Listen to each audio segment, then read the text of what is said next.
Finally found a little cafe that had my cold agua con gas, and it comes with a little whatever you call this, potatoes of course, and then some, I think it's probably zucchini, and maybe a little bit of ham on there, and a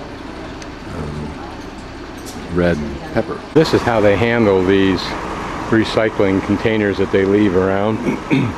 You just pick them up, and there's apparently a door right on the left side that they're somehow able to activate, and then that dumps it in the truck. This apparently is the Basilica y Museo de San Isidro, which is where I want to visit. The museum is apparently, the church is apparently free, but the museum cost.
This is a pretty square that is outside of the church. There's that large obelisk. And this is a pretty street.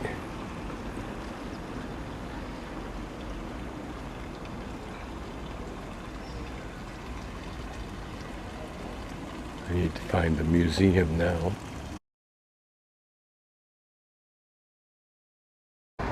So this should be the museum.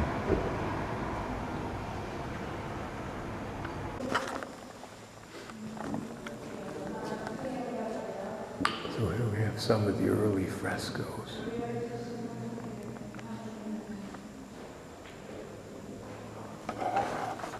Priests, nuns, whoever occupied this place would hang out and meditate or whatever they did.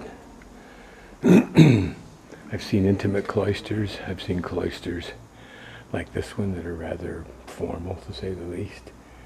Usually they had a well in the center, The most beautiful ones are far more intimate feeling than this. I'm not sure what these depict, whether they're just tiles or whatever, but this one has what looks like dog or cat prints in it. And here perhaps the name and the insignia of the manufacturer of these tiles. Notice here a different kind of icon or drawing. This looks like an example of old sewer pipe, similar to what the Romans made in lead. Probably they would have put some pitch at that end there when they dovetailed it into the end of the other to create a good seal. It was probably a pretty good system. Expensive and like our orange clay, capable of breaking down over time, although I've seen it in Roman sites that was in pretty darn good condition, buried for 2,000 years. Here are the remains of a fresco, but not at all the equal of the originals that are inside. I forget what the term is for pieces of architectural detritus assembled together, but there is a name for it. It's interesting that in that room with the frescoes they had discovered also there or nearby, the tombs that we saw of kings and queens, as it points out, much less notable than the frescoes today. Now notice in this hallway of the cloister, across from where we came in, a much more elaborate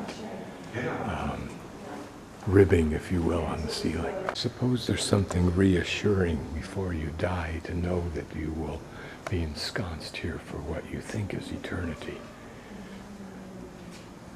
having no idea about the concept of meteorites, big ones. The prettiest part is where it comes together in what's called a groin vault. It's where two barrel vaults come together. I'm not sure if this is technically called that, because that's not really a barrel vault. It has undulations up and down.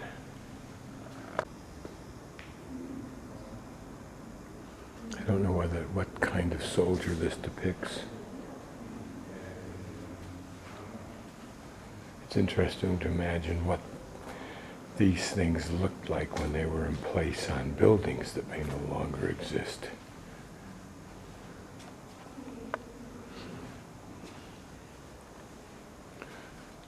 Or was this the cover of a tombstone and laid in the floor of a church somewhere? And if so, what happened to the body? It's guaranteeing your place in eternity. I remember the cloister, I think it was in Florence, that was so elaborate with frescoes that were painted by one of the masters.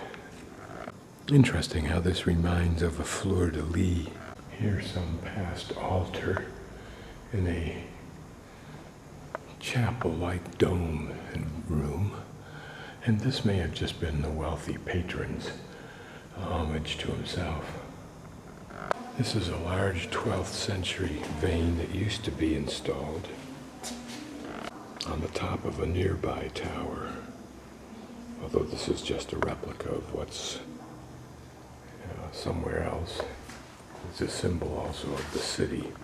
It takes us up to the library.